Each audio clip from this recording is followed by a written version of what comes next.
Welcome to A English Story, your destination for heart-touching English stories that help you learn and feel every word. If you're watching for the first time, don't forget to like, share, and subscribe to stay updated with emotional and romantic English stories for listening. Story title: I Broke My Own Rules. My name is Emma Hart. I'm 29, a literature teacher at a private high school in Vermont. All my life, I've been a rule follower, disciplined, organized, the kind of woman who grades papers with a glass of red wine and classical music playing softly in the background. I built my life around structure. Love? It was something I left behind in novels I taught. Not something I ever let slip into my reality, especially not in my classroom. Until he walked in. His name was Caleb Reed. He was 19. A final year student, tall, quiet, piercing hazel eyes that didn't match his age. He transferred mid-semester. The moment he spoke in class for the first time, quoting Frost with such depth and emotion, something in me trembled. I told myself it was nothing. Just admiration for a bright student. But I felt it, like a small fire flickering somewhere deep inside, waiting for a breeze to turn it into a blaze. He started staying after class, at first, for help with his essays. Then, to talk. About poetry. About life. About dreams. We sat closer. Laughed longer. And then one rainy afternoon, while the others rushed out, he lingered. I handed him his graded essay, and our fingers touched. Just for a second. But it was enough. Miss Hart, he whispered, voice barely above the rain tapping the windows. Why do you always look like you're hiding something behind those eyes? I should have stopped it right there. But I didn't. I'm not hiding, I said. Just protecting. He leaned closer. From what? And I said the truth. From people who make me feel things I shouldn't. That was the beginning of my fall. I told myself it would never go further. But days turned into weeks, and the space between us got thinner, charged with a silent electricity. Then, one evening, I found him waiting outside the school gate. He said he just wanted to talk. We walked to the lake near campus, the air cold, the world quiet. And when he looked at me like I was the only thing in his universe, I couldn't fight it anymore. I kissed him. It was wrong. It was forbidden. But it was real. I broke every rule I had ever made for myself. I crossed every boundary a teacher shouldn't cross. And I didn't regret it. Every stolen moment after that, the midnight texts, the secret glances, the hidden meetings, they were electric. He made me feel young again. Alive. Wanted. But guilt creeped in like a shadow. What if someone found out? What if I lost my job? What if I lost him? One night, he said, Emma, let's just run away for the weekend. No titles. No rules. Just you and me. And I said yes. That weekend changed everything. We escaped to a quiet town by the coast. Just a few hours away, but it felt like another world, one where I wasn't Miss Hart, the careful, rule-abiding teacher, and he wasn't my student. We were just Emma and Caleb. Two people lost in the gravity of something we didn't dare call love out loud, not yet. The cabin we rented was small. Wooden walls, no Wi-Fi, no distractions. Just us. That night, the fireplace cracked with warmth, and the scent of sea salt hung in the air as we sat wrapped in a blanket, sipping coffee, watching the ocean waves crash under a full moon. You know, Caleb said softly, brushing my hair behind my ear, I used to think love was just something people wrote about.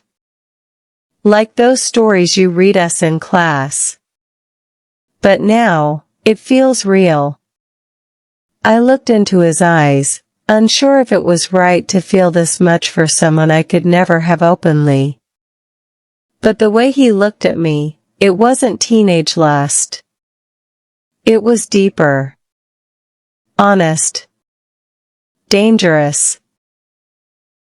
I shouldn't feel this way, I whispered, almost to myself.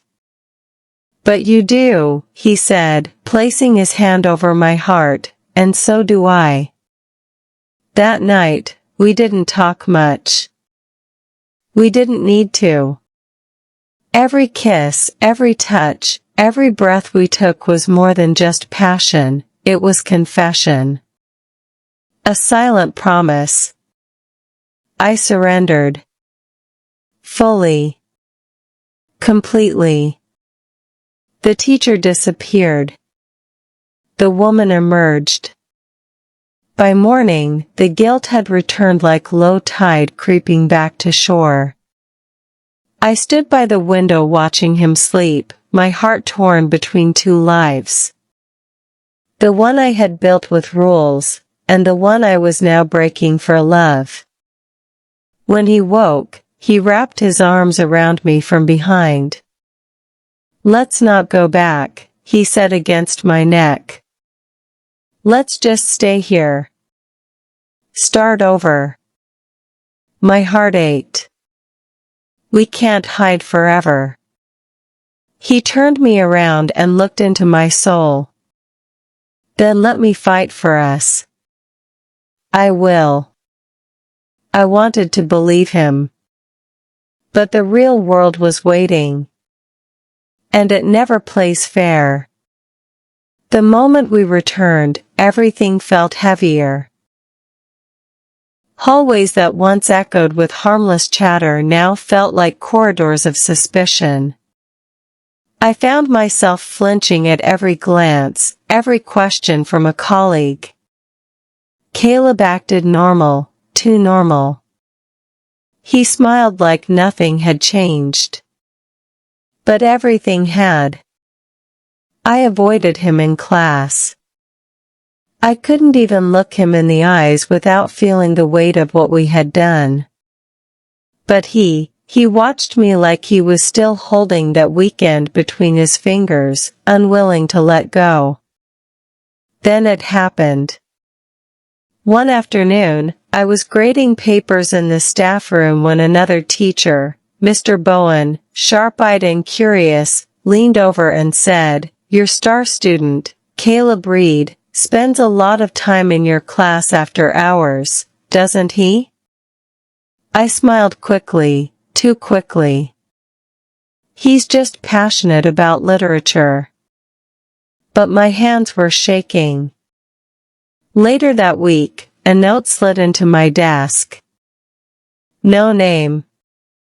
Just a sentence, written in familiar handwriting. Don't let them scare you.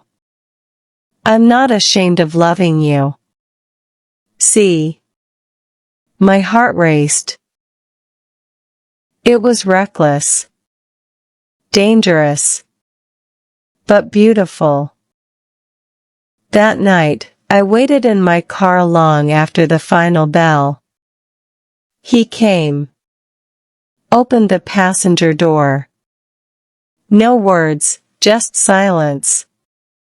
heavy, intense. We drove to the edge of town, to the old drive-in where no one went anymore. He brought a blanket. We sat under the stars, not touching, not speaking. Just feeling. I wish the world could know the real us, he said finally. Not just what they'd see. They'd never understand. He turned to me, eyes glowing in the dim light. Then let's not give them a reason to ruin it. Just be with me. Quietly. Until the time is right. I wanted to believe the time would come. That our love wouldn't always have to be hidden in shadows. But deep down, I knew secrets this big never stayed buried forever. And someone was watching. The following week passed like walking on a wire, every step careful, every glance stolen. Caleb and I had created a world within a world, tucked between shadows and silence. But outside that world, things were beginning to shift. Whispers started.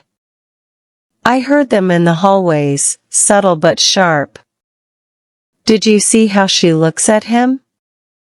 They're way too close. She's crossing a line, and everyone knows it. Mr. Bowen's eyes lingered too long during staff meetings. A few students had started staying behind longer after class, pretending to ask questions, but I knew better. They were watching me. Watching us. I tried to distance myself from Caleb. No more extra help. No more notes. But he saw right through me. One afternoon, after the final bell, he cornered me outside the classroom. You're pulling away, he said. I have to, I whispered. People are talking. I don't care what they say. Well, I do, Caleb. I could lose everything. You already are, he said, voice breaking. You're losing me. The pain in his voice was too real. But before I could respond, we heard footsteps, fast, approaching. Mr. Bowen. Caleb stepped back just in time. Mr. Bowen glanced between us, his face unreadable. Then he smiled tightly. Miss Hart, could I see you in the principal's office? Now. My stomach dropped. In the office, Principal Reynolds sat with her arms crossed. A file sat on the desk. My name on it. We received a complaint, she said. An anonymous student. About inappropriate behavior. I went cold. My hands trembled. I opened my mouth to speak, but no words came. This was it. Everything I had hidden, everything we shared, was about to unravel. The air in the principal's office felt like ice. I sat across from them, Principal Reynolds and Mr. Bowen, my heart pounding so loud I could barely hear their words. There are serious allegations, she said calmly, flipping through the file. We're placing you on temporary leave while we investigate. I nodded, silent. There was nothing to say. The truth was already clawing its way out of the dark. That night, I sat alone in my apartment. The silence was deafening. I knew what I had done. I had crossed the line. Not because I was reckless, but because I had fallen in love. Deep, unexpected, dangerous love. Caleb came to see me one last time. They're going to tear your life apart because of me, he said, his voice filled with guilt. No, I said softly, brushing my fingers against his cheek. They're doing it because I knew better, and still couldn't let you go. We hugged, one last time. It was tender. It was goodbye. In the months that followed, I resigned from my position. The rumors died down eventually, but the damage had been done. I left town. Started over somewhere new. No more chalkboards. No more lesson plans. Just quiet mornings and a stack of books. As for Caleb, he graduated with honors. I heard he got into a great college out west. We never spoke again. But I think about him. Often. Not with regret, but with a strange kind of gratitude. Because he reminded me that even the strongest walls can crack when the heart wants what it wants. Love can be beautiful, but when it crosses boundaries, it comes with consequences. It teaches us where passion ends and responsibility begins. Some love stories aren't meant to last forever, just long enough to change us. Understory touched your heart? Don't forget to like, share, and subscribe to our channel for more powerful and emotional stories. Your support means everything. See you in the next story.